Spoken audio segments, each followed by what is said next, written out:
আইন শৃঙ্খলা রক্ষা করতে যে কি পরিমাণ কষ্ট আপনার মনে হয় নিজেরও রিয়েলাইজ। আমরা চেষ্টা করতেছি আস্তে আস্তে আইন শৃঙ্খলা পরিস্থিতি যেন আরো উন্নতি যায়।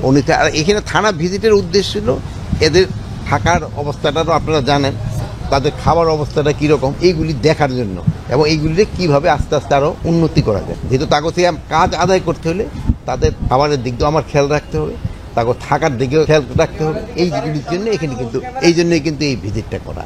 আপনার এরকম একটা হিসাব দেন, ঠিক হওয়ার পরেও যদি যে যায় নাই তাদের ক্ষেত্রে আমরা অবশ্যই অ্যাকশন নিব। আপনারা জানেন ঢাকায় প্রায় সবই নতুন। আপনি কোথা থেকে আসছেন? মিশন। আপনি আপনি আপনি খুলনা। এই যে দেখলেন সবই কিন্তু বাইরে থেকে আসছে।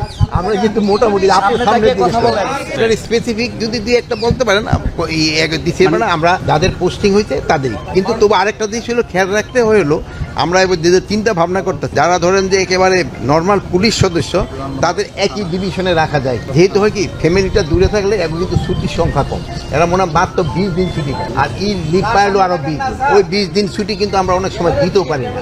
এই জন্য ফ্যামিলিটা যেন তাড়াতাড়ি দেখা করে করতে পারে। যেমন ধরেন এখন শুনলেন যে একজনের রেশনটা তার বাসায় ওখান থেকে পৌঁছাতে পারে, তার তো একটা ছুটি দরকার। এখন যদি সে বাড়ি সেই রংপুর বা রাজশাহী হয় ওখান থেকে একটু সমস্যা হয়। এই জন্য আমরা চেষ্টা করব নিচের লেভেলে যেন তাদের একটা ডিভিশন, যেমন ঢাকা ডিভিশন বা চিটাগাং ডিভিশন যে এলাকার ওখানে রাখা যায়। এটার ক্ষেত্রে আমি দেখেন কিন্তু আমি আগে একটু ওসি আমি এটাই জিজ্ঞেস করছি, ওরা নাকি অলরেডি 2 জনকে ধরছে। আপনি কি মনে করেন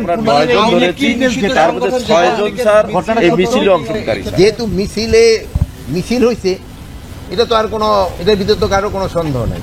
মিছিলটা যেন ভবিষ্যতে না হতে পারে এই জন্য পুলিশদের ইনস্ট্রাকশন দেওয়া হয়েছে, এবং যদি তারা এটাকে ভালোভাবে কন্ট্রোল না করতে পারে তাই তাদের বিরুদ্ধে।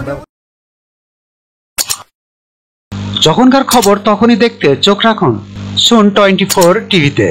চ্যানেলটি সাবস্ক্রাইব করুন।